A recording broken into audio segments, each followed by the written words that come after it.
guys, what's up? I am the Stormchild. I'm Phil. And this is, the final journey from the last... Final chapter. On our road to... the new album, Human Nature. It's coming out in now 1.5 weeks. Mm-hmm. So we're closing up this this series of videos with, of course, Endless Form's Most Beautiful. The first album including Floor Jansen as and it's the best Nightwish studio record this far that has Floor Jansen's voice on it. Yeah, definitely, absolutely. Because it's the only one. Yeah. That is a thing I was waiting for because I was a big Floor Jansen fan already before she joined Nightwish. I didn't know her. Yeah.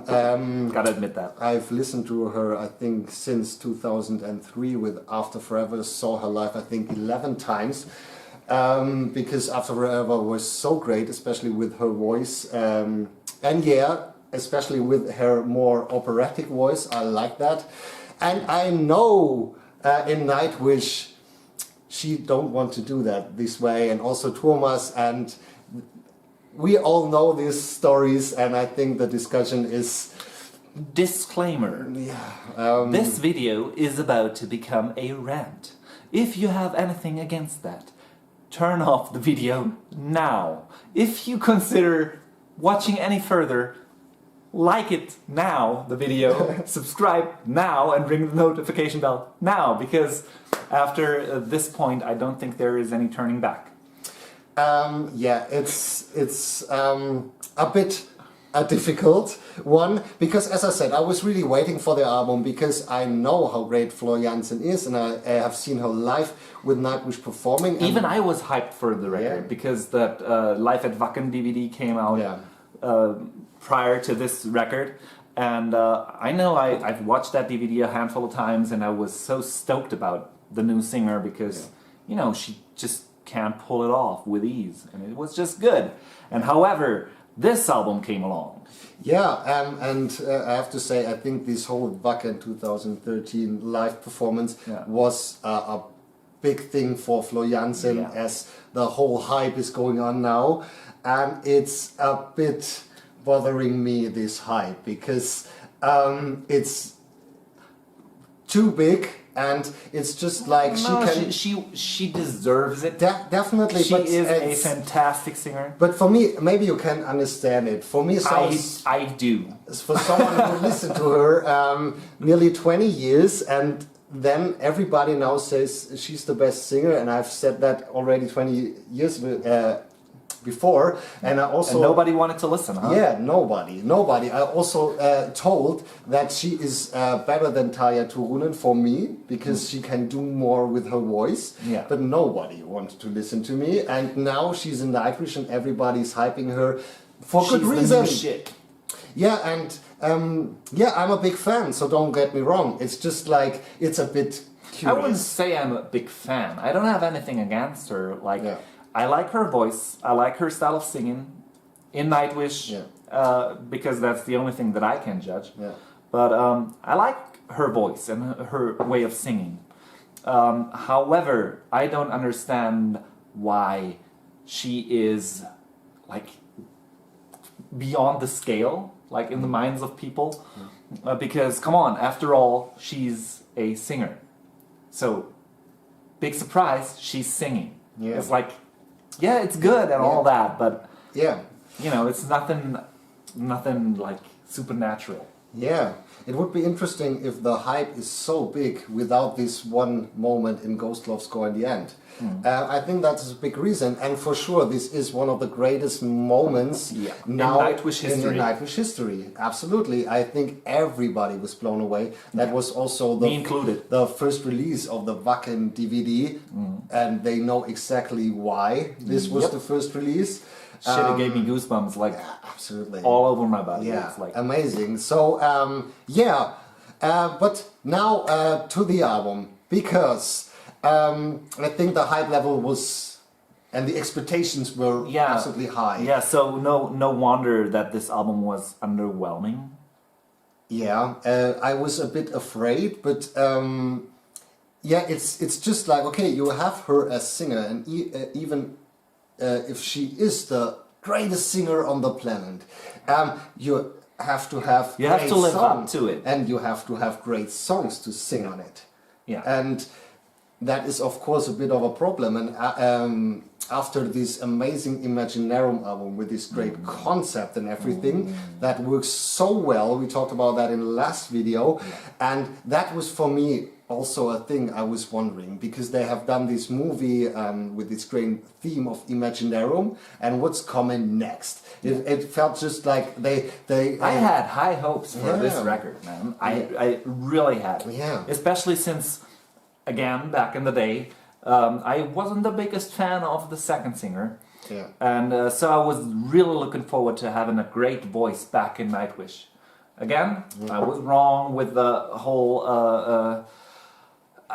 Annette thing. I was wrong on that, but now I know that. Back in the day I didn't. But again, I was like, yeah, finally a great voice back again, and I was so into the idea of finally being able to fall back in love with Nightwish, and I clearly, or they clearly did not achieve that with this record. Yeah. And I mean, it starts off fairly well. Yeah. To begin with, Shudder Before the Beautiful. Great opening track. One of the Good opening track. Yeah, for me it worked absolutely for many reasons. So that was really a great start for the album, because it has elements in it I absolutely liked, especially the middle part with this keyboard guitar combination, because that reminded me a bit of older days. Also the sound of the it was just like a keyboard solo again. In some way I absolutely love it. I wouldn't call it a keyboard solo, but keyboard, I know what you mean. It has this melody olden part. days feeling. Yeah. And also that is the song overall, it started cool with a kick in. That is Thomas Holopain's songwriting things I talked about in Imaginarium, but it works for this one. Yeah, but it's become like kind of generic at this point. Yeah. And well, I wasn't too bothered with that at all, but generally speaking, with the entire album, it does not only count for this song, but I have a massive problem with the mix on this record. Yeah, that's true. It's like everything seems to be on the exact same level throughout the entire record, so it's from start to finish, it's like one level, and it just starts and ends, and that's it. There is no real ups and downs. It's at times I feel like I want to feel the kick drum just hitting me in the chest, and I clearly can't, because it's compressed so much. Like everything is compressed so much on this record. So it's it's too compact for me. It should sound wide and big and open, but it's just like and that is the power is missing. Also in Shudder Before the Beautiful, it has these great parts. Also in the middle part with this great audience part where everybody can clap along or whatever, and it has this big feeling from the songwriting and from the melody and how it is constructed. But it doesn't feel this way, and that is a problem. Live it works, I can tell you that. I was on the concert, and it works live because you have this different sound, because not everybody works as perfect as on a CD. That is why live concerts are great. Hey, if you want to listen to the CD, listen to the CD. Don't go to a concert. So I totally get that. But that is, and I can only, unfortunately, I can only imagine how that would turn out in a live situation. So maybe I would love this record way more if I had been on the live circle. I think it would be higher in your ranking for many songs. For me, it definitely is, because I have this with a few songs on this album. I had this album, then I was on the tour, of course, and after it, a few songs changes completely how I heard them before. Because in the first listening, it was just like okay, and then I saw it live, and then I fell in love in some way. And also some parts were just felt bigger because I have the picture in mind. That works pretty well with me. I told that in many videos.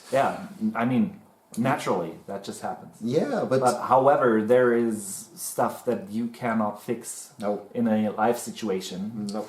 And especially with the next track, it's a very weak fantasy. I hate this song. Like, I literally hate this song, even though it has so many good parts in it. But hey, it can't be possible that I'm the only one that is listening to this track, and especially the chorus, without, you know, noticing that it sounds somewhat similar to Flash for Fantasy by Billy fucking Idol, that hardly anyone knows on this planet. It's like, Flash for Fantasy. It's just, come on, the rest of the song, everything good enough, fair, like, this, the verses are fucking amazing. I love that. I love the kick into the chorus. The transitions throughout the entire song, like into the chorus, out of the chorus, brilliant, flawless, perfect. But come on, this phrase alone and how it's sung, like rhythmically and all that, it just sounds as if it was stolen right out of the Billy Idol track, and that's what makes me angry. Because I want to enjoy the song, but I can't, because it's like every time this phrase comes in, Last for Fantasy, I'm like, whoa, I hate your guts for doing that. It's like... for me, I have a bit, not as strong feeling as he, but I can remember when I bought the CD, I was running to the CD store. No, I was not running, I was driving this time. It was not 2004 and the Once era anymore, because I was... over 18 and I had a car, of course, and I put that in the CD player of my car, and the song started, and I like it. It was a bit heavier, and instrumentation was pretty well, verses great, kicking into the chorus, and then I was just wondering, because it was something I have heard this before. It wasn't so clearly from the very first second in my mind. It was just like... Well, you don't usually listen to Billy Idol. I have a CD here. Yeah, but you don't usually listen to that's it. True. That's true. But yeah, it was just like, I was not sure. It was something was wrong. Yeah. And yeah, but I enjoyed the song. Still, I like the song, and I can listen to it. I like everything but the chorus. But however, the chorus is like the hook, the main thing of a song. That's why it is the chorus. Yeah. And it just ruins the track for me. Yeah. Unfortunately, I would love to love it, but I just can't. Yeah. From the very first note, all I'm thinking about is, it's the rip-off song. This is really sad, because the song is a great track, also live, really powerful. I believe that. Yeah, I believe that. If you don't know Billy Idol at all, or have lived like somewhere left behind the moon, you have not and I haven't heard the song Flash for Fantasy. I think then I can understand why you would love this track. But, this is really a bit sad. That this line is in... disappointing. Yeah, because if he just was using other words in the same melody, it doesn't matter, just other words. I probably wouldn't have noticed. And I think so, And if I didn't notice it, well, I wouldn't have a problem with this track. Yeah. But since I did, I do have a problem that is with just the word fantasy. I think that it's like... Lust for Fantasy. Yeah, Lust for Fantasy, Flash for Fantasy. Same rhythm, same everything, almost like the same pitch even. Yeah. So it's like, no, it's too damn close to not be called a rip-off. Yeah, I'm sorry. Yeah, it's really sad, but I'm not so hard as he, but I get the feeling. That's why I'm the angry guest. That's the angry guest, of course. But I understand the position. Absolutely. Yeah. It is just like, for me... Can we move on to the next track? We're talking about Elan. That was the first single release of the upcoming album. Which I didn't notice as a single release. Yeah, for me it was. I was also in the same CD store. Im guten alten Bad Dürrheim. He knows what I'm talking about. Everybody in this area knows what I'm talking about. I was just like, okay, how's the new single going? The last single of Imaginarium, the first single was Storytime, so a really heavy one for Nightwish, and then Elan. It was a bit softer, and In the first, just a bit. I was also sitting in my car and on the parking lot and was just listening to the single. It was just like, it started with this piano and flute thing, and it was just like, okay, this going in a completely other direction than expected. I have no idea what I've expected, but it was just like, okay, and I started, and it's, yeah, cool melody, a bit like a Nemo feeling from the melody, what he tries to do with now Troy on board. He was also now a full band member of Nightwish from this album, and it works from the melody. The verses are pretty beautiful. I like them. Great arrangements in the background. I mean, the verses are way better than the chorus in this song, in my opinion. However, the chorus still works. Absolutely, and the big problem is perfectly. Build up of the chorus. Well, kind of the intro and the after chorus, if you will. But again, this not again. I haven't said that on camera yet, but I get a theme from this record being a mismatch. There's a lot of mismatches on this record. Yeah. And this is another example, or in this case, our first example for a mismatch between the instrumental part, that is the intro and the after chorus, and the actual verses and the chorus. It's like something's ever so slightly off. Yeah. I mean, it works. In this song, it works. Yeah. It's not my first choice when it comes to picking a Nightwish song to listen to, but it works. Fair enough. But the build up to the chorus is really something from the first listening. Also, I was just like, and there's something coming big around, and then the chorus kicked in, and was just like, what? And it was definitely that feeling. It was just like, what? That is all? And so the song nowadays works for me really great, because that is an example. Grown accustomed to it. Yeah, definitely, because after seeing it live, that was definitely the feeling. Because that song works live so perfect. In a million years, I've never thought that before going to the concert. It was just like, oh, that's going to be the lame one. I was just like, and then they kicked ass, and I love it nowadays live, especially the last chorus. The kicking of the last chorus works also on the album. True.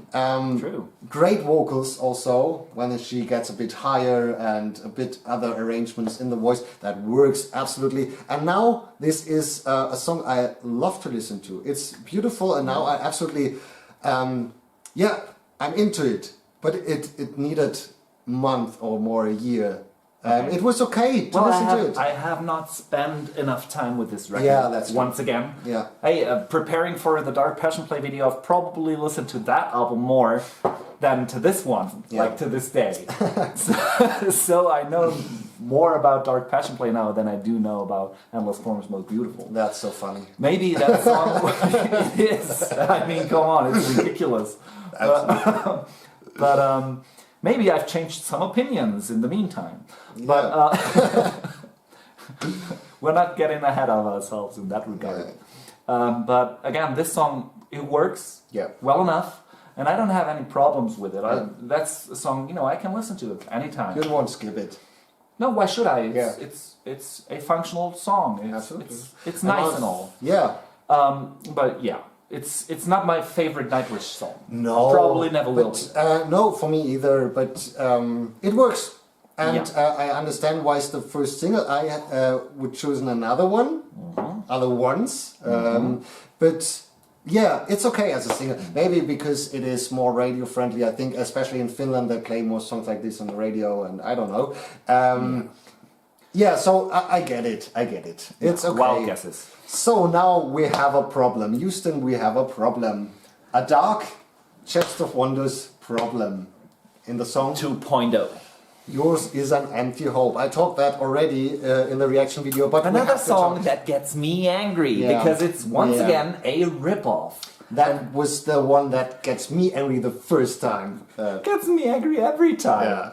I mean, come on. I mean, in comparison to, for you, it was Weak Fantasy, and for me, the first thing was yours. No, I mean, that was kind of a fatal blow to this record, if you will. It was like, it just ended it right there. I mean, I listened through it, and, after I listened through the record for, let's say, 2 or 3 times, I knew to skip it because it just got me angry every time. Again, it's a fucking pity because there's bits and pieces in this song that are actually good. Yeah, of course. But however, how can you not have noticed the similarities between the main guitar riff in this song and the main guitar riff in Dark Chest of Wonders? Yeah. It's almost the fucking same. Yeah, yeah. And unfortunately, again, mixing issues on this record. Everything is pretty much compressed, and this is one of those cases where I just, you know, if you have this as coming back, which I understand, it's a fucking great riff. Absolutely. You want to have it again. But please, make it punchy, make it... Like on Once in Dark Chest of Wonders. Exactly. Because you have like perfect... now I don't have the English word. And even not the German. Den Vergleich. Comparison of the two riffs, because they are more or less the same. Yeah. And the difference of the sound from the Once album and now... Especially when you come out of that riff, kicking into the song. Yeah. You need to have it kicking into the song. Yeah. And this punchiness is just missing. Yeah, it's absolutely. Like entirely gone at this point. Yeah. And it's just it's such a letdown because you're expecting the song to pop the roof any second. And it's just doesn't. No. And the whole song is not more than okay. It has these elements I like. Also, the chorus is cool with this change in the voice when it's getting higher. That works, definitely. And yeah, it has these cool parts. But again and again, this riff is coming along through the whole song, I think, 3 times. For a main riff, it's... If the riff is really great and never used before, that's the point. That's no problem. Also, I'm not a fan of the drumming in this one overall of the whole album. We all know Yuka just quit Nightwish or were just not able to record the album, and Kai had 2 days to learn the songs before going to the studio. I accept that. Because it's not the easiest way. He's a great drummer and... No doubt about that. But it was just like for... I also talked about that in many videos, that you guys just feeling it. And I'm sure you can hear it but after too. 2 days, how much feeling can you put into it? Absolutely, I understand it. I've heard for the first time that he only had 2 days. And given that fact, he's nailed it. Yeah. Come on. He's like... Yeah. He's a great drummer. It's just like Yuka has this feeling in it. You can hear it also in Filth, and I know that Kai played a lot of stuff that Yuka wanted him to play that way. So I don't know the whole story, and it would be a bit unfair. I know that. So we're keeping the drums out of our judgment for now. Yeah. Until we get more information from you guys. Yeah. But it's just like also in this one with some Filth, it's just not working. It's the problem of the whole album, these little things that won't come together. So Yours is an Empty Hope is difficult song. Yeah. I mean, it's even that difficult that I probably, after this video, will never give it a chance again. There you have it, I said it. Yeah. I probably will never ever listen to this particular song ever again. Even Weak Fantasy has like bits and pieces that has me coming back, even though I fucking hate the song. But there is good stuff in it, and especially it's only this phrase in the chorus. With this, it's the main thing of the song, and it just keeps coming back and just hits me in the face with, "Hey stupid, you don't notice that we're stealing our own riffs." It's like, come on, stop slapping your dick in my face. And it's okay to steal from yourself. Yeah, but do it in a more subtle way. Yeah, it's just like, it's not as a main riff again in the intro. That doesn't work. But we have this discussion on the reaction video for that. I know there were comments like how he plays it, and they really explain from point to point that it's not the same. Okay, listen, folks. Before this is rant enough, we don't need your rant in the comments. I'm a guitarist, alright? I know that he's playing different stuff, but it's about the build-up, it's about the similarities. And it does not count to have a handful of more notes in there to make it sound And it doesn't make it sound different. That's my point. If it made it sound different, I wouldn't have noticed it, or I would have noticed it, however you want to put it. It's too fucking similar. It's too similar, period. Also... Especially with the whole instrumentation around it. Yeah. Like the build-up in the beginning of the song is exactly the fucking same. Yes, you have a different intro instead of a lovely voice whispering in your ear. You have some instrumentation. All right. Other fills in the drums, but it's the same. Also in this song, Flo Jansen growling the first time, which is cool. Subtle. It is subtle, but I like it. Yeah, but I think it has to be a bit more louder because you just the mix. You have really to listen to it. But okay, I can understand why they did that, because Nightwish is not about growling and all that good jazz. So with this song they could do this. Yeah, they could have. You know, at this point, Nightwish can do whatever the fuck they want, and people would buy their stuff. Yeah. To an extent, righteously so. But come on, if you're experimenting with stuff like growling, well, why hide it in the mix? That's the point. Yeah, because like, just try it out for fuck's sake. If people don't like it, don't play it on the concerts. And by the way, people don't like this song anyway. That's what I'm trying to say. Maybe if the growls were louder, I would be like, okay, this is something special. That was exactly my idea. Because that would be something like, oh, this is the song where Flo is growling. Yeah. So maybe they missed a chance. Maybe the growls are coming back for the new album. I don't know. Let's hope so. And in the mix better, hopefully. Because I would love it to hear growls in Nightwish. It would be so curious if she does growls in Devil in the Deep Dark Ocean and does the singing at the same time as you in our first band with these changes of 1 millisecond to go from growls to clean vocals. There was a time when I could pull that off. Yeah. That was, but that would be a surprise. The hard thing was just gasping for air somewhere in the meantime. It's like I was almost dying on stage. But that would be the greatest surprise on the new Nightwish album if there's a song where Flo is growling all over the song. Wow, that would be a surprise. That would be probably an overdose for most listeners. Yeah, but that would be great. I would love it. I would love it too. I would love it. Because but for some reason, since we started talking about growls, I'm for what reason ever picturing Troy to shriek like trying to growl. But I mean, hey, maybe he can pull that off too. He's a great musician and all that. Yeah, so maybe he'll surprise us as well. This is the first time I'm getting excited over the new record. Yeah, because I want to hear Troy shriek. Yeah. So, but now to the song, I leave it up to him in the first place. Our Decades in the Sun is my personal, you can disagree, I don't care, my personal favorite track of this record. It's my personal highlight, and I know that the song is very soft and calm, and there is not too much happening like when it comes to build up or anything, but I just really like the singing melody. It's so unique to Nightwish, and it's so unique in every way, and I just, every time I start playing the song, I'm like, oh yeah, I'm looking forward to that, even though the chorus only comes like 2.5 times. And again, usually I'm not the one talking about structure. It's his job to do that. This is again hard rock Phil. I'm hard rock Phil. Thanks for that comment. I appreciate it. But I like the structure of the song as well. That they just let it end after something else than the chorus or an outro. Yeah. So the structure of the song is, for Nightwish standards nowadays at least, extraordinary.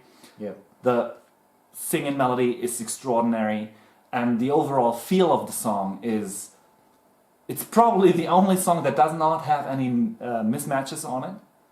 It's just start to finish, it's one piece, one functional whole piece that I can just devour, and it's it's my personal favorite of this record.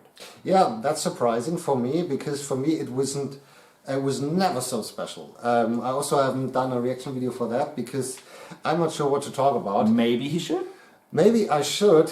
You can tell me that, as always. Because for me it was just like, in the first way I listened to the album, it felt like the ballad. It's not really not a ballad. but it felt this after the first songs. It was just like, okay, now is the ballad time around track number 5. Maybe you should spend some more time with this song. Maybe you're right, but I've never gotten into it so much. Also with the vocal lines. Yeah, you don't like long notes. I know that. Yeah, but they're not that long in the song. But and I've never felt some kind of emotion or something. There is emotions in there. Yeah, I'm sure, but for part. me not. With many other Nightwish songs, I have pure emotion, definitely. But for me, it was just like there are things I like in the song, like the great guitar riff. The guitar sound is great, and when they get the beat a bit up, yeah, that's at the 3-minute mark. Yeah, roughly estimated. We talked about that because that is exactly, if you have watched our once reaction video, review video, that is missing in Higher Than Hope. Yeah. This part after 3 minutes. Exactly. Just to up the beat a bit. Absolutely. To get a different feel out of it. So this song, I mean, come on. The thing that I critique most about one song that I really, really love, Higher Than Hope. Yeah. You know, they fix it with this track, if you will. Yeah. You know, yeah. so it's almost as if, you know, it's for damn sure we didn't put out those videos early enough for them to be influenced, yada yada yada. I mean, we couldn't review the album if it hadn't been out yet. But it's almost as if someone read my mind and you know, tweaked the notches a bit. Like, yeah, they just fixed shit with this song. Yeah. They address so many things with it: structure, sound, like the beat. Yeah, you know. Yeah. And it's just. So I absolutely appreciate all that. It's just like it doesn't hit me. Yeah. That's the problem. That's I don't know why till this day. So I've listened to this song. I've skipped this song. I'm honest. So yeah, but it's hard to skip between Yours Is an Empty Hope and the next song, My Walden. Yeah. Rant alert! Hit it! Yeah, so My Walden has the worst chorus on the album, by far. Because it's just like, it's not getting higher. I didn't expect you to start with the chorus. Yeah, because it's so high. It's higher. It's more higher. But I was expecting you to start with the intro. Yeah, but the chorus is the main thing. No, but it's, we talk a lot about build-ups. Yeah. So you have to build up to the chorus. Start with the intro. The intro, it's the wannabe I Want My Tears Back part 2, or what you mean. Yeah. It's a bit like that. So for me it always felt like Thomas wanted to create something like I Want My Tears Back, wanted to have Croy in some way, and haven't knew how he used him. And just no, that I wouldn't say. Like on Imaginarium he's used him in clever ways that work perfectly fine. And let's say with Ilan, it's like, it's alright-ish. But he has no pipe number. Yeah. And this is really so... well, Troy can blow my bagpipe. Yeah, when I just listened the first time, I was just like, okay, it's some kind... Sorry. It's some kind like I Want My Tears Back. It works, the melody is okay. It's not bad, everything. But, and also... It was just like in the chorus, I was out. I was... Actually, I don't even get that bothered by that. Yeah. It's like, to me, that's okay. Like, I don't have a big problem with this song. That is also, if you would change just one word, the last higher, or the middle higher, or the first higher, it's just like 3 times, it's too high. It's too high. No, it's a thing that sounds better on, sounds better on paper than in the actual song. It's like, it's a cool idea to have higher and pitch that higher. It's like, it's a cool idea, so I get it. Yeah. And probably that's why I don't have a problem with it, because I can hear the idea. Yeah. Overall, the song is okay. Yeah. The song is okay. Also, they have just I think 2 choruses in it. Thanks God for that. And they knew that it was enough. Yeah, and but then, hey, again, then the song prior had 2.5 choruses. This has 2 choruses. Yeah, yeah. I mean that from that standpoint or from that view, that I like about this record. Yeah, that's true. Because we've been pretty negative this far. Yeah, but this I like about the record. Yeah. Absolutely. Also, they changed in the middle in a completely other part. Yeah. It didn't work so well, but it's okay. Yeah. It's decent. Yeah, and they have this play along with Troy, and it works. It works. Yeah. So I understand why they have a number like this on the album, especially because Troy is an official member with this album. Yeah. So he's his first album as official band member. So I understand that he has a song where he's in the front, where he can shine. Yeah, definitely. So that works especially better on the upcoming album with one song. I can tell you that for far. That's a better way to use him. Yeah, in my opinion, because it's something new. Yeah, and by the way, everybody seems to get me wrong on this whole Troy thing. I don't hate him as a person or a human being or even as a musician. It's quite the opposite. I think he's a fucking brilliant musician. Yeah. I just don't think that he's being used in a very clever way. They could just use him better. Yeah, in some parts it works absolutely perfect, in other it didn't. So hopefully with a new album, maybe they have found now the balance. Yeah, man. Maybe. So yeah, and especially the balance in the mix. Yeah, that's. But what we've heard so far, it's going exactly that way. Well, we've heard with noise. Noise. 3 songs, sorry. Yeah, and with Harvest, I absolutely like, and they use Troy. I'm not sure about that. I mean, I appreciate that they're trying new things and going different ways, so cool. And that's what I like about the song. Yeah. But in general, the song wasn't anything too special. But it was nice. It was beautiful. Nice. It was nice. And after hearing it a few times, I've listened to it a few times, and with every listening I get more into it. It grows on you. Yeah, definitely.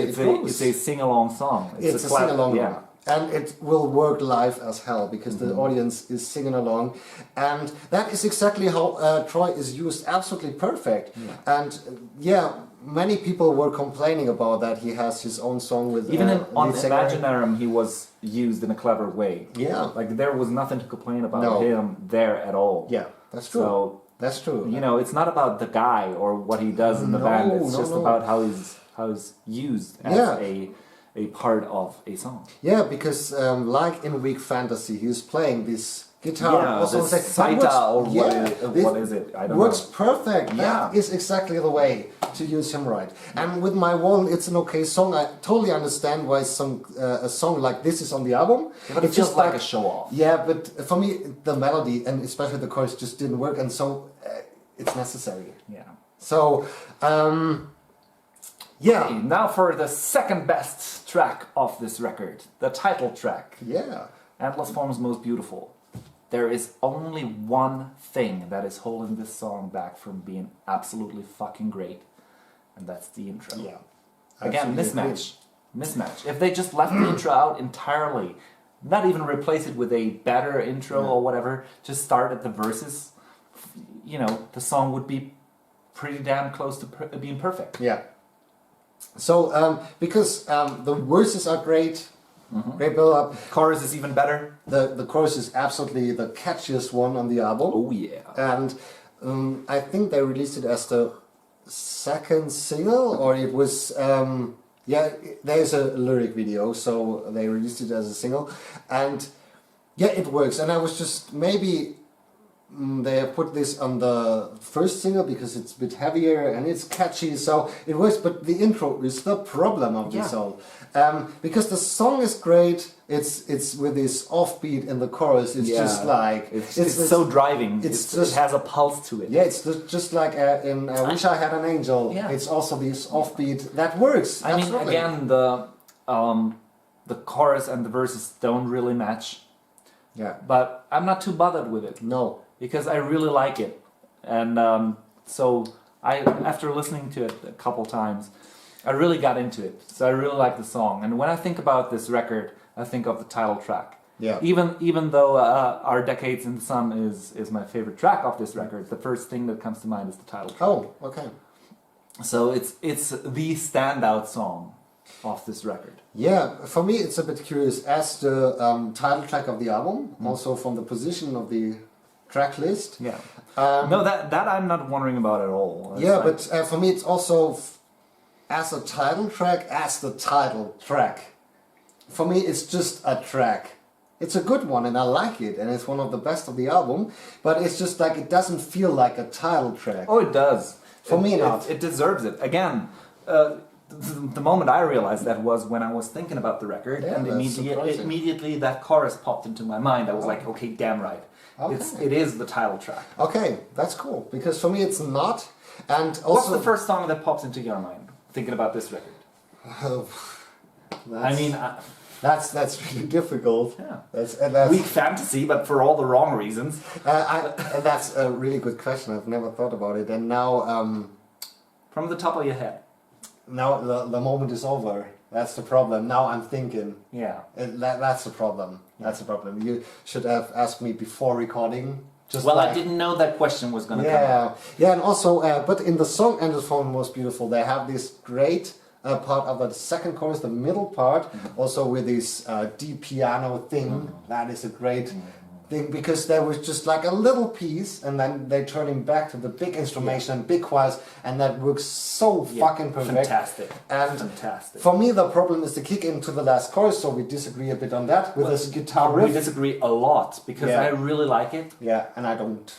I really like it. No, that I really like. I don't have any issues with that. It's just, I think it's flawless. It's an intentional pause or break or whatever you want to fucking call it. It's just, you know, that does not seem like an accident to me. Yeah, for me it's just like there is something missing, or just, I don't know, because the kicking, I like the kicking on the chorus, and for that it doesn't fit so well. It is not a big thing, or yeah, it's a minor thing. Yeah, but overall a great song. Also live, it was a lot of fun to hear this one live, because it's just like, I can only imagine that. It just works. So it's probably a crowd favorite. Just a sing-along song. They doesn't play it so often. That's surprising. They should. Yeah, they should. They should. Yeah, absolutely. Instead of a specific other track of this record. Maybe others. We'll get to that in a bit. But now we come to track number 8, Idimaru. Yeah, it's again a mismatch. Yeah, because I really like this song. The individual pieces, how they're put together, is a bit difficult for me, at least. I mean, there's hardly anything to complain about. Like, I like the electronic sounding drums, or maybe it is electronic drums in the verses. That I really like, and I like the overall feel, and I even like the chorus. But I need the first repetition of the chorus to get in flow with it, so I can enjoy the second repetition. Yeah. Because it's just, you know, something's throwing me off there. Even though I like it, I can't put my finger to it and say, okay, pinpoint this is the reason why I have a problem with this track. Yeah. We just listened to it before recording again. I haven't listened to this album also in a few months, to be honest. And this should be the first, that was the idea for the first single of the album. So I think Land works better as a first single. Definitely. So I like Idimaru for some reason that there is no orchestra in it. That I really like. Because it felt in a lot of moments in this song like the old Nightwish. In some way, just from the keyboard sounds, the overmighty keyboard sounds, and also the guitar sound sounded like Wishmaster. Just from the guitar sound, in some way, it felt similar. Yeah, it didn't sound like it, but it felt similar. Yeah, with this great riff, and it's just a beautiful. Especially me saying something about the keyboard sounds, like this tiny little bits, those 4 notes at the end of each loop of the chorus. That is just what's giving me a great time. Yeah. It feels like an 80s synthie pop song. Not that the song sounds anything like that, but that's given me just this feeling a little bit. And since I do like 80s music, that's like the icing on the cake. It's just like, okay, that's cool. Yeah. It's just so cool. Yeah. To have And that. yeah, but there's also a point I didn't like so much. It's a little piece again in the middle part where the pipes coming along for just a few seconds. Yeah. But it is just like it felt. It's annoying. It interrupts the guitar. Yeah, and it's just like you have these great keyboard sounds, these great guitar sounds, and it felt a bit like the older days, just from the instrumentation, and then the pipes kicked in, and it was just like bitch, I'm back. It's just like a reminder, just like, okay, just let us dream for one song, please. So overall, I like the song. It's a beautiful number. It is, and there is nothing so bad to say about it because it works. Again, I don't know what to say negative about the song, except maybe this one bit. Yeah, but that is such a minor thing. It doesn't even count. No, it's a good song, but something seems to be off, just a little bit. Yeah, a little bit. I think that was also the reason they haven't put this as the first single, because Thomas wanted that, and Troy and Marcus said no. That's not a good idea. We should use Elan. But again, I can picture this song in a live situation when the chorus becomes this larger than life sing-along segment where the crowd becomes one being, basically. Like you get it with traditional heavy metal. Yeah. Like, for example, Doro or something like that. When the whole crowd just sings along and everybody's in harmony. That I get from this song. That's one of the major pluses in my account.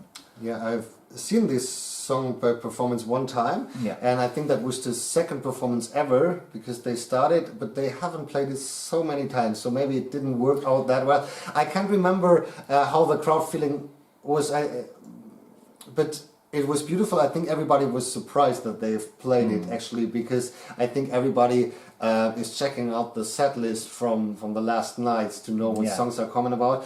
I don't do that, because I want to be surprised. And they just have, I think it was on the internet that they have played it live, and it was just like a surprise, a nice surprise. And it worked. I can remember that. It was beautiful. Yeah. But but that concludes this song. Yeah, I think so. Now we come to another elephant in the room. Yeah, but I like the song overall. I can say it before. We're talking about Alpenglow. I actually do like the song as well, but since I spent some time with the Dark Passion Play album recently, I couldn't help but noticing that someone finally had the same idea as I. Yeah, it just fucking sounds the same as Bye Bye Beautiful. Yeah. Like, has anyone noticed that? The intro is Bye Bye Beautiful 2.0. With a few more notes. Fuck that. Again, if it sounds the same, it sounds the same. Again, I get it. I know how to operate in music, so I get it. But however, it is just fucking the same. And it's thrice on this record now. It's Weak Fantasy, it's Yours is an Empty Hope, and it is Alpenglow. Yeah. So that bothers me a lot. It wouldn't have bothered me if that came earlier in the tracklist and I wouldn't have noticed the other two songs already. That probably wouldn't have bothered me much. Yeah. But it's not so bad. It's not that bad. Because the song is great. The song is great. Yeah. But come on, just the opening. You can't do that thrice on one record. Like, come on, dude, cut me some slack. It's too much. Yeah. It's too much. Again, if they just drop the intro, I mean, it comes back later in the song, but you know, not as noticeable. The intro is great. It was great in Bye Bye Beautiful. Yeah. We don't need it a second time around. If I want to listen to Bye Bye Beautiful, I listen to Bye Bye Beautiful. Yeah, I have my theory about that, because I think I talked about that also in the reaction video of Alpenglow, of course. We have this discussion also, because I've said that the same. And I think the idea that I have is Thomas decided to not play Bye Bye Beautiful anymore because of the lyrics, and he wanted to play this melody live, so he had to create a new one. That is my idea, because maybe it's so fun to have a melody like this live, but he won't play Bye Bye Beautiful again, so... Did he say that? That he will never play Bye Bye Beautiful again? Yeah, since 2009 already. So that's a long time ago. Well, the great mastermind seems to be stupid after all. They can. It's like, come on, Bye Bye Beautiful has got to be a fan favorite. And, yeah. Well, even if that was the case, all right, I get it. Again, I don't think so. I think it's just a stupid theory of mine. But well, maybe there is some truth in it. But again, this melody segment comes later in the track as well, and it works. And I wasn't bothered with that at all, even though I can hear the similarities now. Yeah, but also in this whole song, because it is great. Also, the chorus, a fucking good song. It's a great chorus. The kick-in into the choruses are so great. Yeah, because with this "We Were Here," it's just so great. Great hook overall, and also how they massive. Yeah, and how they put the last chorus with this silent, calmer voice, and then they kicked in. Yeah, but they don't kick it like when they pinch it up a bit. Yeah. It's not the usual, like on the one. They kick it in on either the 2 or 3. I think on the 3, yes. And it's, that is, again, something so different that I can appreciate it and like, finally. Yeah. There's something happening that is actually not only appealing but interesting to me. Yeah. And, that is something that I look for in a Nightwish record, if you will, because the first handful of albums were just so groundbreaking. There was something new every time. They kept reinventing themselves. And with this album, I'm sorry to say that, but that movement came to a halt. It just stopped. Yeah. And this album in general, again, there's a lot of negative words in here, but fuck it. Who cares? If you don't like it, it's your bad.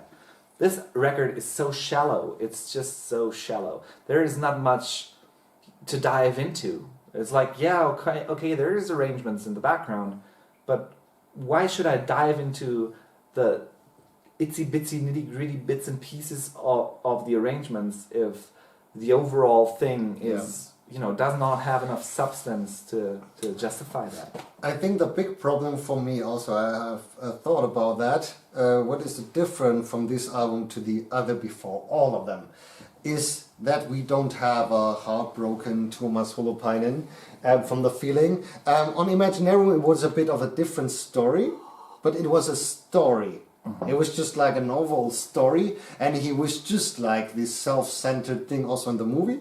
Yeah. But that works for him as a songwriter. And Dark Passion Play... You need to be somewhat selfish. Yeah, and Dark Passion Play is a bit like, that was a curious time. And for me, the perfection is Stormchild with a heartbroken Tuomas Holopainen.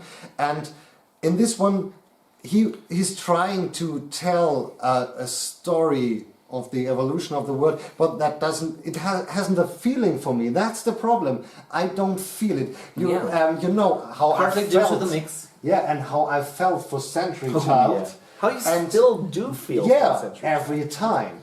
And I don't have this emotion. Maybe because the theme is not something that is so special for me. I'm thinking about that so much in my life. It's interesting stuff from time to time.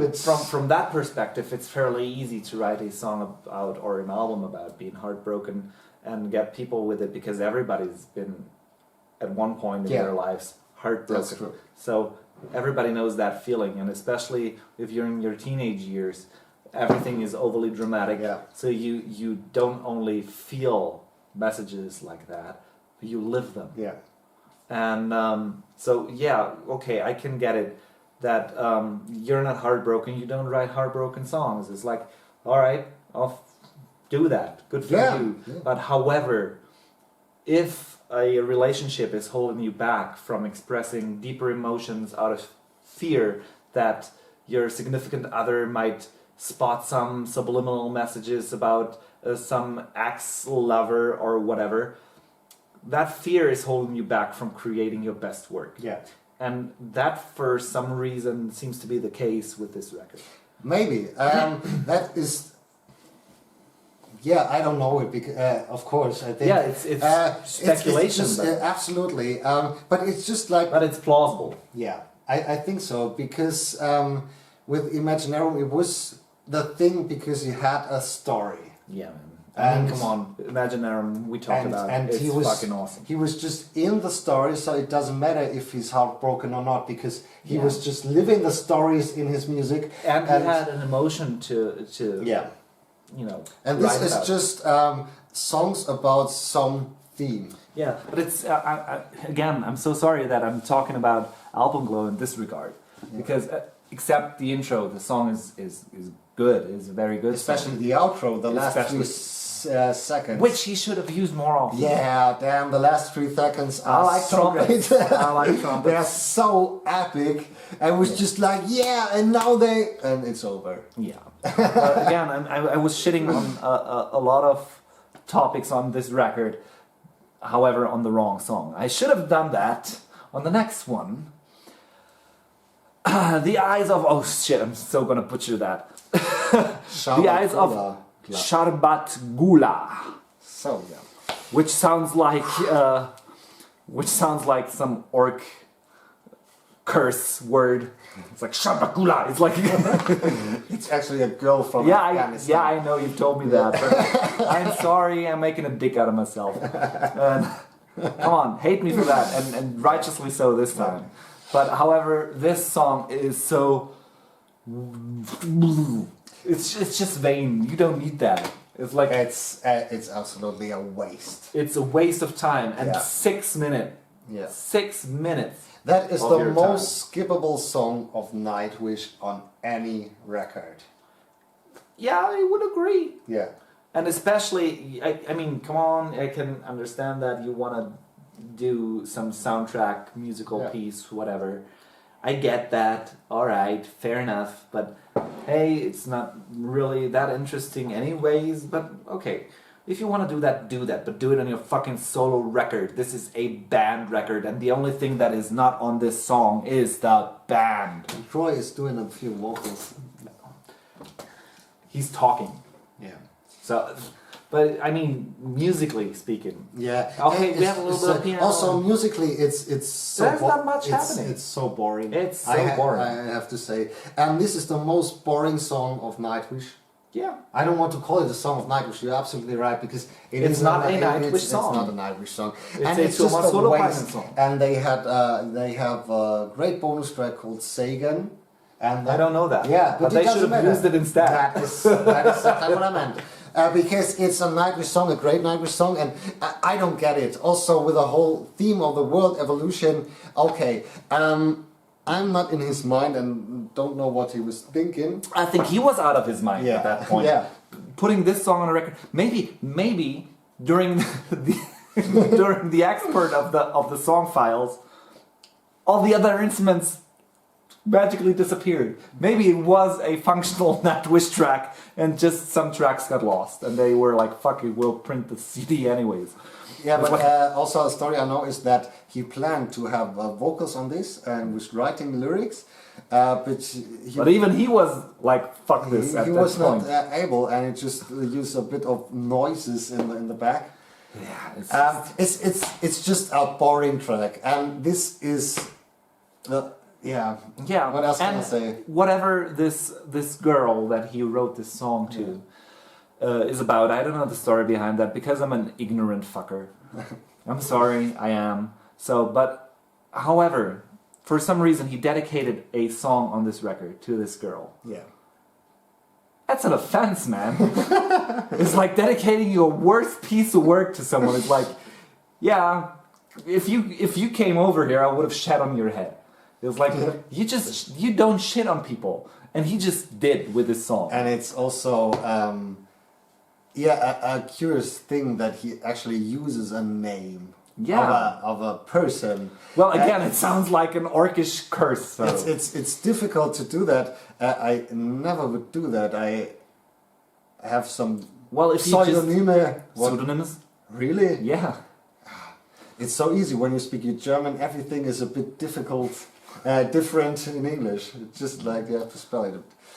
Yeah, but it's just like so curious. It's just like, or if you're just using a first name. Yeah, like there's plenty. Okay. Well, that would be weird. But like there's plenty of songs and like in music history that used first names, like Carrie by Europe or Suzanne by Journey. Like all of those songs, like all of those, I named two. But there is more, trust me, there is more. And all the songs that work with only a first name, they were working fairly well. Like like especially Suzanne by Journey, I love it. It's like it's good songs. And it's one name, and it could be every Susanna. Exactly. Yeah. It's not like that's Susanna. Yeah. So, that's Susanna. That's a song by fuck. What was it? Was it Toto? No. I have no idea. I know the song, but I mean Suzanne by Journey. It's different songs. There's a Susanna as well. Yeah. I think she had to do with every band. Yeah, well, maybe she was the #1 groupie back in the day. But again, we're not talking about Susannas or Suzannes. No. We're talking about Shabbat Gulas. Yeah. Poor girl. I think we're through with this because it's just there's not much more to talk about. We just this video is basically a rant. Yeah. Oh God, I'm so curious how many dislikes we can achieve. I think. But again, if you're still watching, your fault, man. I gave you the disclaimer in the beginning of the video. Stop watching the video. It's gonna be a rant. I'm not sure which is the most disliked video of ours till this day, and how many dislikes we have to check. All of them. I don't think so, because the actual Imaginarium has 0 dislikes. Yeah, I saw that. Yeah. By the way, again, I checked that out actually, and I do read the comments. We're gonna come to that a little bit later, because the next song is gonna be over in seconds as well. Because there's not much to say about the greatest show on earth, except it is not the greatest show on earth. It is too fucking long. At times it's boring as fuck. It has too many breaks in it that are unnecessary as hell.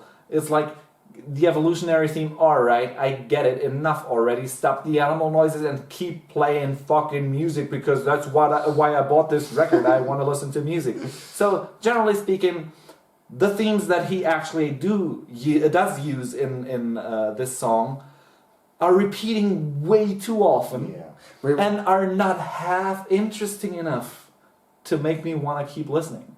Yeah. So in general, a boring piece of shit that is dragging out for too long, 24 fucking minutes, and the last 2 of them are just animal noises that you actually do have to crank your radio up like a maniac to actually be able to hear them. It's like, yeah, okay, I wrote a 24-minute track. No, you didn't, you fucking idiot. It's an 11-minute. It's an 11-minute track, and even you could even argue about that. Yeah. It's like. Yeah, so, again, he's the angry guest. Yeah. And so, yeah, I've done a reaction video. I talked also about the problems of the song itself. When I first heard that there will be a 24-minute song on the album, yeah, I wasn't sure. Because in the first way, I like long songs. Many bands have done great. Also, Thomas Holopainen have done great long songs. Our favorite, Beauty of the Beast, is a long song, but is exactly long enough. Yeah, and he didn't just do it for the sake of writing a long song. Yeah, because that's the only reason why he has it. Yeah, it's like, I gotta make it longer. Okay, we'll insert a pause here where we have weird animal noises, and then we'll insert a banjo for a second, and then we're gonna. Yeah, so the problem is the song has.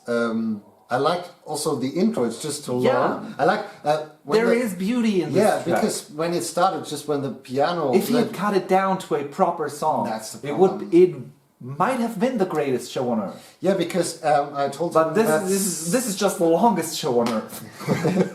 Yeah, because in the USA on the tour, they played this 11-minute version from the last point of the intro, the piano intro, till the last "We Were Here," and that is exactly the song they should have done. And by the way, 11 minutes is still a long song. Yeah, absolutely. So it was on the concert in Europe, they played the whole song, and that is exactly what I'm talking about. The Decades tour.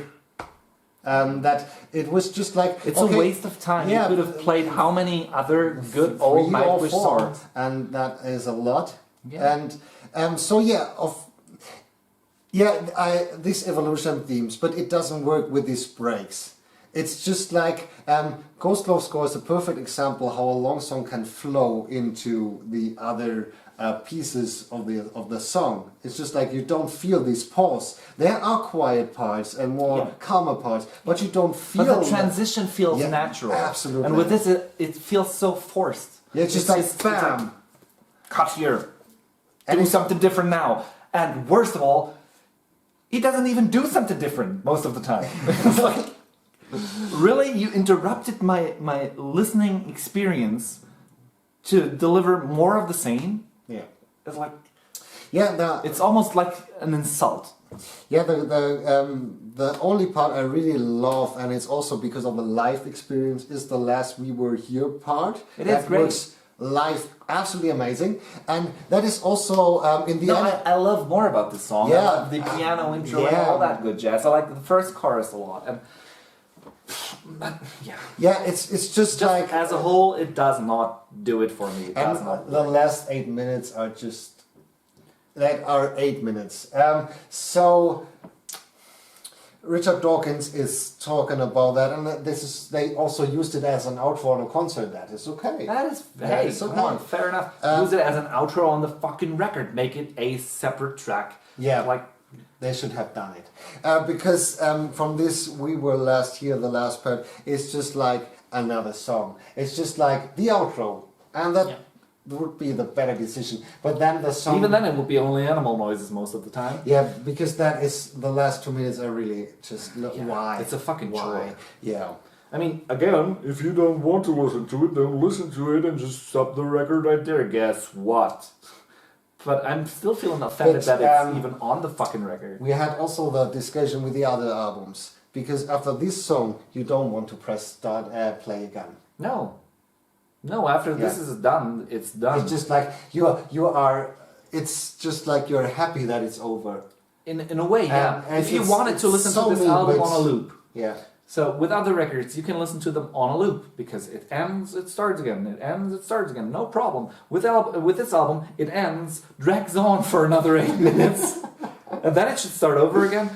Hey, fuck! I'm glad I survived the fucking 8 minutes. It's enough. I mean, I probably wouldn't survive the fucking 8 minutes. I would press stop in the meantime and be like, okay, and I'm through. I'm over and with this record. And also, I don't think it's such a great decision to put a track before The Greatest Show on Earth that is a 6 minute instrumental, more or less, thing. So then you have another 6 minute instrumental. It's just like 12 minutes till this. No, you could basically break it down to half an hour of the album wasted for 10 minutes of music. So it's 20 minutes of waste. Yeah.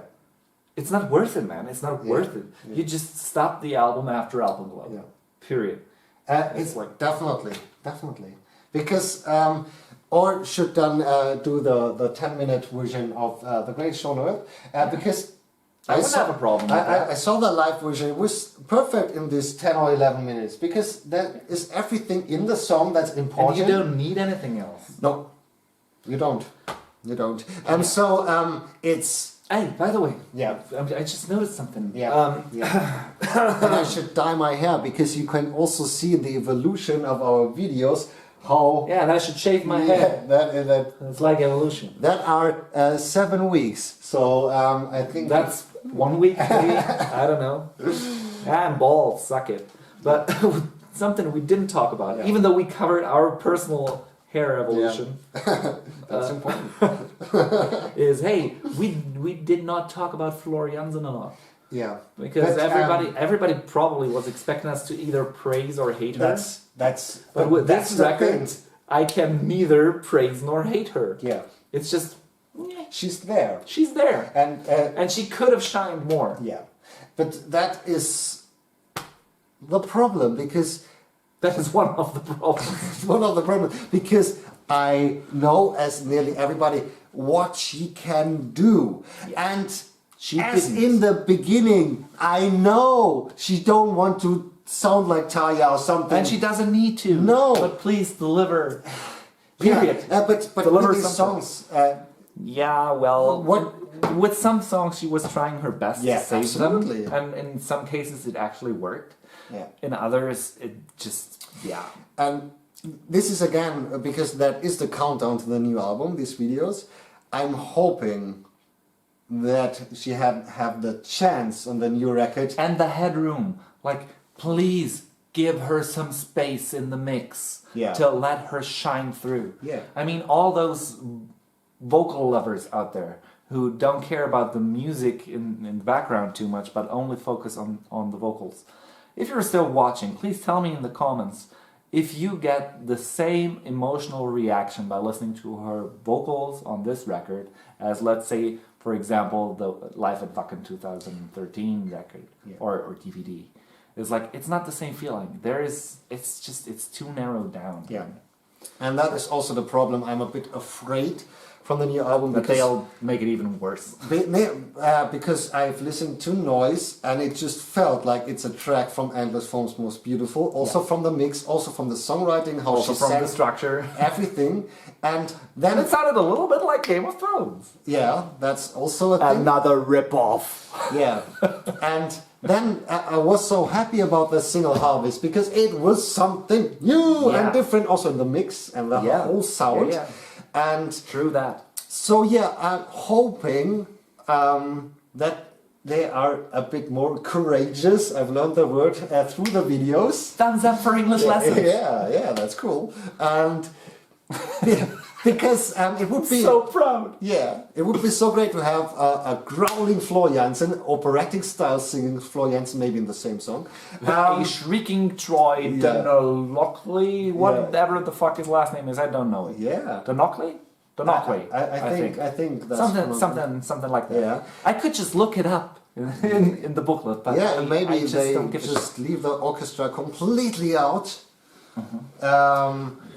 Well, could be for better or for worse, but for damn sure it would be interesting because that is probably the thing I would expect the least. Yeah, that's exactly what I'm talking about. That is how to surprise me. That is, and with Harvest they have surprised me, and I was so happy you have seen that in my reaction video because the song is not the greatest song on the planet. No, but it's just like the surprise was so cool, and plus I like the color scheme the lyric the video was in. Yeah, it has a great feeling.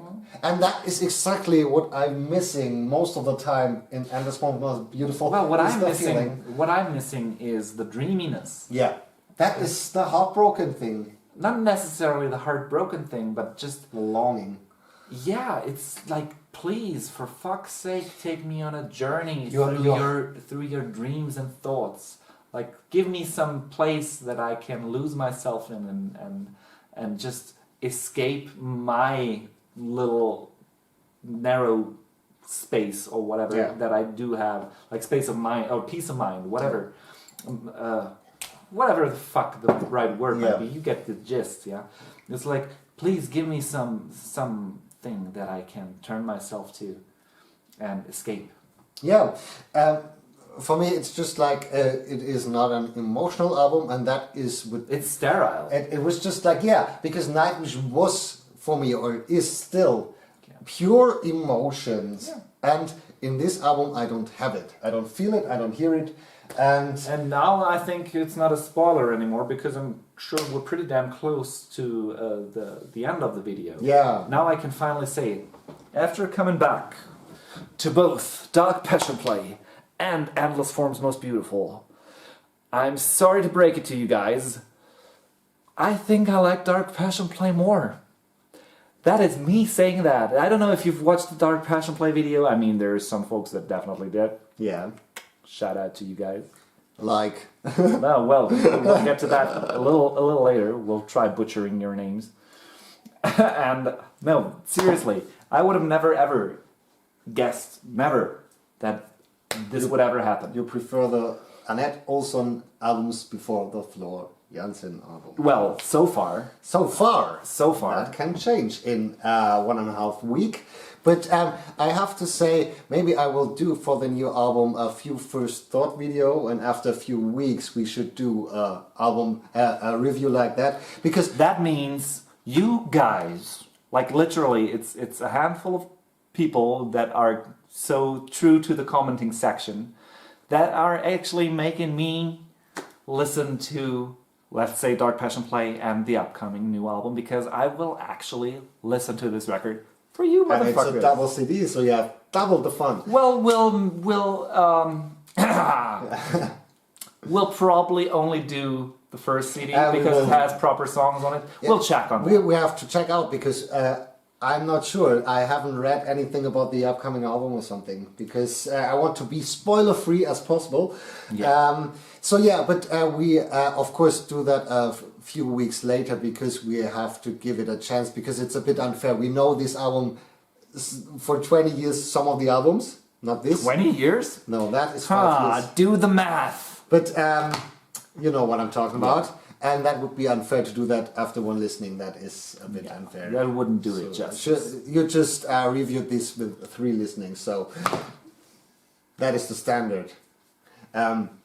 But yeah, let's see. But again, thanks to all of you guys still watching. Yeah. For staying with us on this road to human nature. And the road is over. The road still lies ahead. When the album unveils the secrets of the whatever the fuck. But our videos are calling the countdown to you. Yeah, well, the countdown is over. Last countdown. It's the final countdown. So you get the idea. Yeah. But again, a little shout out to Juhis because you're always there. You're a great dude. And unfortunately, since we recorded some of the other videos a little before actually airing them, we could not react to comments as much. Yeah. But however, now I'm so sorry for butchering your name. I have to use my cheat sheet. Aurin Kohirvi? I think something. Yeah. I tried to pronounce your name. Don't be mad at me for saying it wrong. Yeah. Thanks for sticking with us as well. And for the great long comments. Yeah. Also, I do actually read those long comments and I appreciate them. Don't be too surprised if you agree with me for once. I mean, probably in this review we do not agree, but... I know he's not the biggest Floriansen fan. Really? And there are some comments that are really interesting when he talks about Floriansen. So I only read the comments of the videos that I'm on. I'm sorry. Yeah, there are so many. But so this is going to be interesting to hear your thoughts again. Yes, absolutely. I'm because so excited comments. To see that. And also another shout out. Yeah, from Facebook because we just wasted another hour or hour and a half. I don't know. Vesa Zavola. Thank you for watching also, and of course everybody, thank you for watching if you stick to the end. Yeah, and we do appreciate that. It's weird that you're watching two morons sit on a couch and just share their thoughts about, in this case, Nightwish records. And I think we're now about nearly 10 hours, 9 or 10 hours of material. You after think so? 8 albums. Huh. So maybe you just watch 10 hours of our faces, and this is curious, but it's cool. And it was a lot of fun to do that with him. Also, it was a lot of fun doing it with him. Yeah, and finally he had to listen to Dark Passion play. Mm-hmm. And I do not regret it. Yeah. So in that case, thanks y'all. Yeah. Because that is the, I think that for me it was impossible. Overall. So yeah, thank you so much. I think we are through. We have to rank, of course. It's not. By the way, shall we give this song a rating from 1 to 10? Every song? No, this song. This album. Rank it from on a scale from 1 to 10. 4. A 4. I would even go as far as giving it a 3 for the 3 rip-offs. Yeah, but that's really the only reason why I wanted to pull on that stupid joke. But okay, now the final ranking until the new album. New album, we will also do a little video after the new album. We just rank them. That everybody can. Yeah, because not everybody wants to listen to us talk for over an hour. Yeah, genau. Sounding like an American from Texas. No, you don't. No. Genau. But anyways, so on number 1, still forever and always will be, Century Child. I'm losing my English. Master. Dentist, Heartburn. So, Steven Seagal. it's, of course, Wishmaster is our second favorite album. On play 3. Well, I don't know about you, but it's mine. So on third place, we have 2 records. No, it's Imaginarum. So true, it is Imaginarum. I already forgot about that again. Thanks for reminding me. But he's absolutely fucking right. It is Imaginarum. And it's also super... I'm getting confused. Talking for over an hour about random shit gets me confused. I'm sorry. And then we have 2... Then we have 2 coming in fourth place. Yeah. That's what gets me confused. The numbers change every time we add another record. Yeah, that's curious. It's Angels for First and Oceanborn. So this is 5th place then. Yeah, 5th. We have the Once album. We do. Yeah. And now for the big reveal. Drum roll. On place 6 and 7 now. The next place. It's Dark Passion Play. It is Dark Passion Play. I'm coming in last. Unfortunately, I would have never guessed that coming into this series. Is Endless Forms Most Beautiful? Yeah, because we weren't so sure. Like last week, we were. I was like, no, Endless Forms Most Beautiful is still better than Dark Passion Play, but. I'm sorry, there is more that I love in Dark Passion Play than there is in Endless Forms Most Beautiful. Even though I do not particularly hate this record. But it just... No, of course not. Of course not. Yeah. No, I've listened to it. I mean, it's a lot, but... In comparison to, let's say, Leaves' Eyes. By the way, thank you for giving us clarity about the singer being the second cousin of Thomas Holopainen. Yeah, I was wrong with that. So, thanks for that. Maybe we should do a reaction video with her, with a new singer. Maybe. That would be cool. Still, what I wanted to say in comparison to that Leaves' Eyes record we talked about last time, this album is still fucking great. Yeah, absolutely. So, but on a Nightwish scale, it just falls short. Yeah, because there are so many pieces that are just not fit for us, of course. I know there are a lot of people who have the absolutely other opinion than we have, of course, because I saw many rankings where Endless Forms Most Beautiful was the #1. I think that is also the Flo Jansen thing. Yeah, it's a hype. Yeah, I think it's not about the song and but everybody has his own. Maybe we're just old farts. Yeah, that are just like when your parents, and I'm damn sure they did when you were younger, told you that back in the day everything was better. It's like you were like, oh, you old fart, you don't know shit about fuck. Well, maybe we're the old farts now that are just praising the past. Yeah, but we have Imaginarium on place 3, so it's not... Well then, skip that. But now I'm really interested in how the new album... Well, again, this got me excited. Yeah, in a curious way. I don't know if this countdown got you excited, but it got me excited, actually. Yeah, that's cool, because we are one album... Scared. Shit scared, but actually excited. Yeah. So, and just to get this video demonetized for sure, I need to swear a little more. Fuck, shit, pussy, cunt, dick, asshole. Whatever, yeah. Just needed to get that out of my system. Okay. I'm the angry guest. Yeah, that's the angry guest. And, of course, now you can say your line. Ah, yeah, exactly. Genau. Genau. So, leave likes, leave comments, subscribe, hit the notification bell, because he says something in Finnish right now. Vittu. I'm gonna say something in Norwegian for once. Jag har en trästump i rumpa och jag fissar flis. Try to translate that. Okay. I'll tell you once the video is over. Okay, have a great day, guys. Thank you for watching. We will see us in a few weeks with a Human Nature review. That's going to be very interesting. Oh my god.